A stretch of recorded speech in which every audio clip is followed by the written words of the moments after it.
Hi, I'm Vilson Scholz, visiting professor of Exegetical Theology. Did you know that the Lutheran Church and other Christian denominations that use a lectionary read the Bible more extensively in church than those denominations that don't use a lectionary?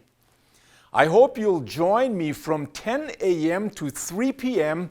Saturday, February 10th, 2024, for the Lay Bible Institute, the Bible we read in church.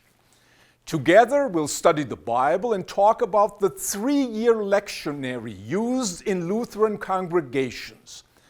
I'll also indicate how the lessons for each Sunday talk to each other and how this illustrates the principle of Scripture interpreting Scripture.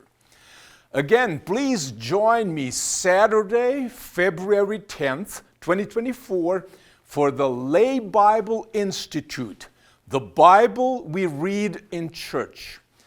Be sure to register by January 26th at csl.edu/LBI.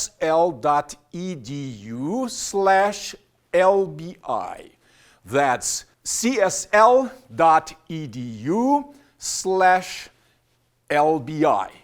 God's blessings to you.